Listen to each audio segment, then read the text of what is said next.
Donc ça, c'était pour ce qui regardait les polyptyques de l'agneau mystique. Alors, ensuite, excusez-moi. Et donc ici, je vous ai mis la Vierge du chancelier Roland, toujours de Jan van Eyck. Donc, on va voir un petit peu sa maîtrise, vraiment des détails. Ici, elle est très claire. Bon, on retrouve à nouveau ces carrelages qui aident dans la construction de la perspective. Dans son cas, lui, la perspective, elle est parfaitement respectée. Ici, nous avons donc la personne, les commanditaires du tableau, qui évidemment représenté habillé d'une façon très, très riche avec cette étoffe en damas. Regardez les détails, c'est quand même incroyable ce que Jan van Eyck arrive à faire. Et de l'autre côté, nous avons la Vierge et le Christ qui tient le monde dans ses mains et qu'elle est en train d'être encouronnée. Donc, il se met clairement face à la divinité dans la demande qu'il a fait à l'artiste.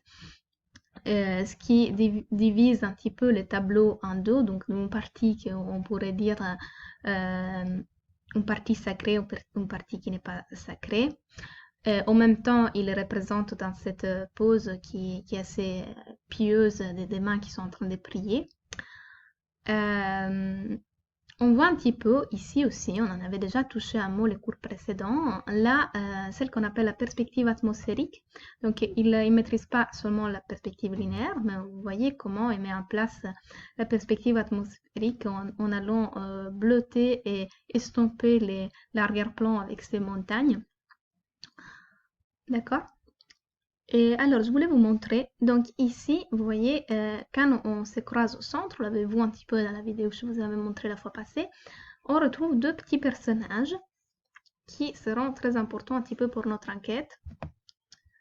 Et vous voyez, ça c'est le détail donc, du centre des tableaux, ça c'est le détail de l'arrière-plan, quand je vous disais la perspective atmosphérique ici, elle est très claire.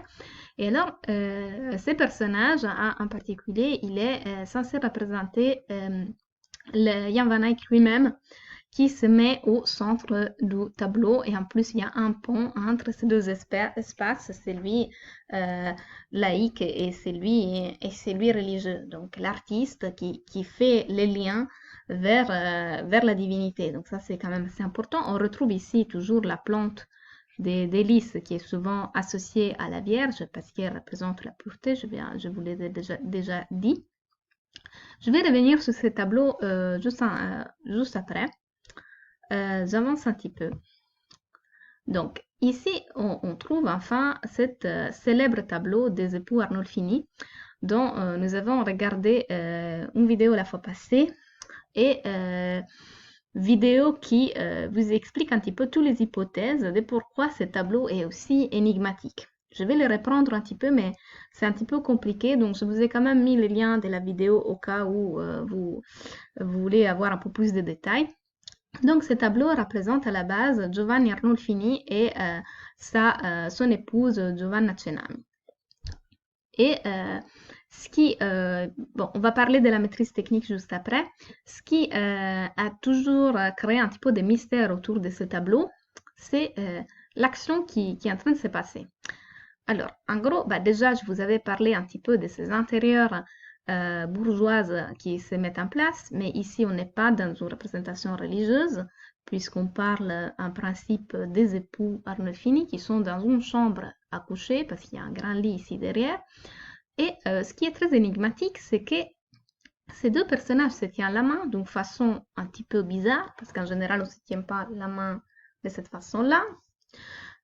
Et il ne se regarde pas spécialement, lui il lève la main, donc on a l'impression qu'il y a quelque chose qui se passe, mais qui n'est pas tout à fait clair. Alors, et là je viens aussi sur la technique, les centres du tableau, la partie, on va dire, la plus importante, c'est cette miroir tout au fond, qui est réalisé avec une maîtrise technique extraordinaire. Il fait la taille d'un timbre-poste pratiquement, regardez les détails. Alors ici sur les bords, c'est représenté les scènes de la Passion du Christ, qu'on peut un petit peu reconnaître, notamment la crucifixion, etc. Et on voit évidemment les deux personnages de dos et également deux autres personnages qu'on ne sait pas qui c'est. Ici, vous voyez aussi au niveau de maîtrise technique la réalisation de ces chapelets avec une technique de transparence qui est justement possible grâce à la peinture à l'huile. Et on a cette inscription ici sur les murs qui est en latin et qu'elle dit Jan van Eyck fut ici. Et elle est datée 1434. Je vous avais déjà dit que Jan van Eyck avait l'habitude de signer ses tableaux d'une façon assez précise. Alors, un historien d'art assez connu qui s'appelle Panofsky est arrivé à une hypothèse qui est restée celle qui est la plus accréditée aujourd'hui sur ce qui se passe. Donc pour lui, en fait, ce qui se passe, c'est la célébration d'un mariage. Il faut savoir qu'à l'époque, les mariages pouvaient se célébrer aussi à l'intérieur, même dans une chambre. Quoique ça reste un peu bizarre de le faire dans une chambre à coucher. Et que donc l'inscription de Jan van Eyck fut ici, ça serait l'affirmation du fait que lui était bien là en tant que témoin du mariage et aussi en tant que peintre.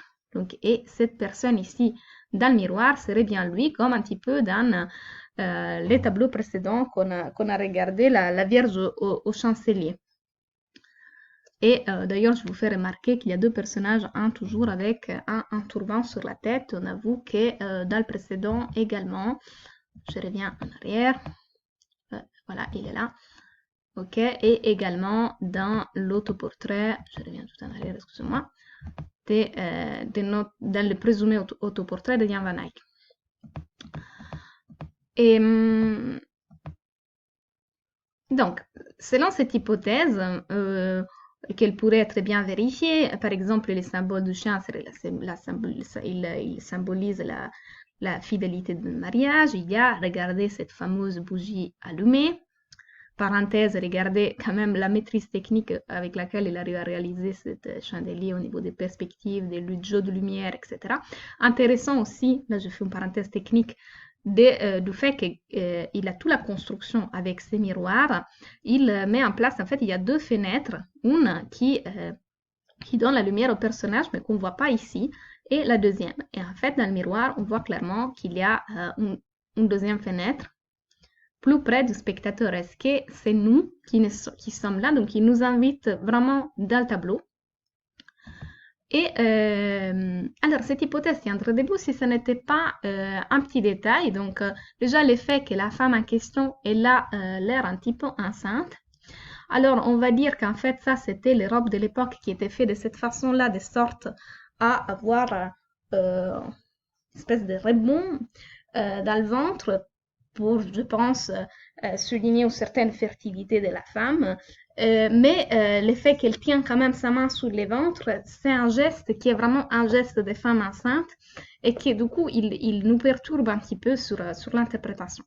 Et donc, dans la vidéo que je vous ai proposée, c'est un autre historien de l'art qui fait un peu une enquête et qui propose une autre hypothèse que je trouve assez intéressante. Ça reste des hypothèses, je le spécifie.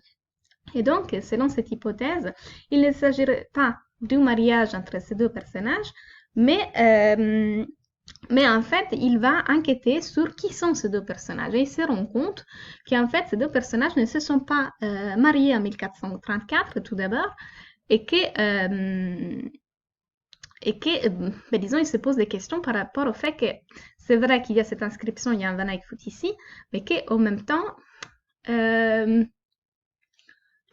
lui, il était très précis quand il datait ses tableaux, il mettait clairement les mois, les jours et la date. Et une autre chose intéressante, c'est que la femme en question, elle pourrait rappeler l'épouse de Jan van Eyck, je vais vous la montrer.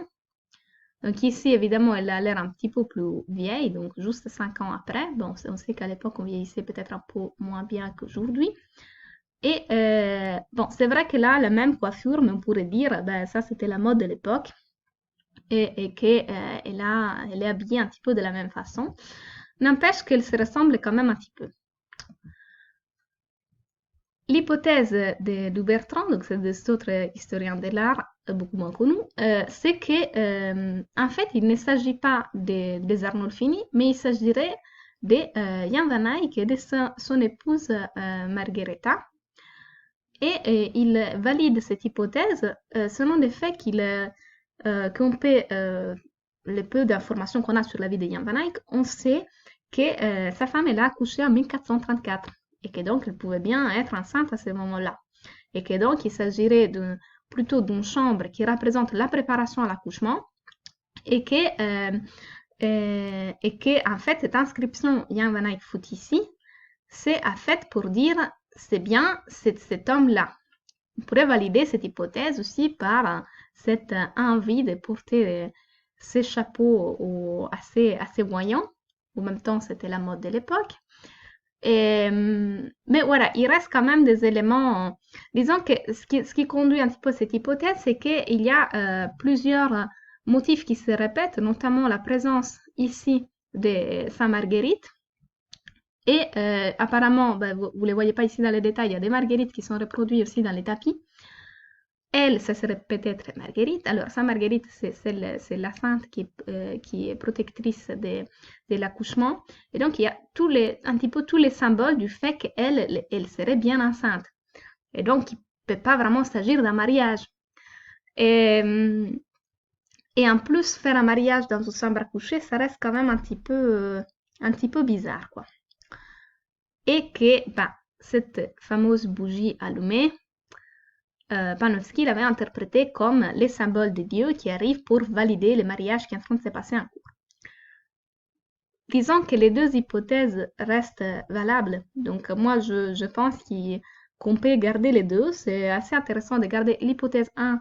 Il s'agit du mariage de ses époux Arnolfini ou peut-être de quelqu'un d'autre. Et hypothèse 2, en fait, il s'agit de Jan van Eyck lui-même avec son épouse qui est enceinte et qui vont bientôt avoir leur enfant. Ça va? On va rester sur deux hypothèses là.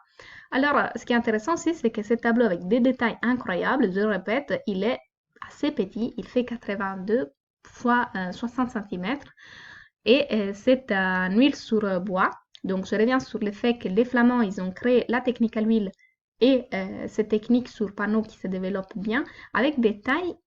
Ce qui est intéressant de ce tableau aussi, c'est que c'est un tableau qui n'est pas spécialement de caractère religieux, qui a une taille qui lui donne une valeur en tant que tableau lui-même. Donc ça, c'est des concepts qui sont un petit peu nouveaux pour l'époque. Je l'ai dit au début de cours, je le répète un petit peu. Ça va? Évidemment, ça reste la question, mais si Louis et Vanna, qui sont ces deux-là? Donc, l'hypothèse de Panofsky, c'était toujours par rapport au témoignage du mariage. Donc, voilà, il y a plein de questions. Je vous invite, si vous voulez en savoir plus, à revoir la vidéo. Je vais la mettre en lien aussi sous le lien YouTube, ça va être plus facile.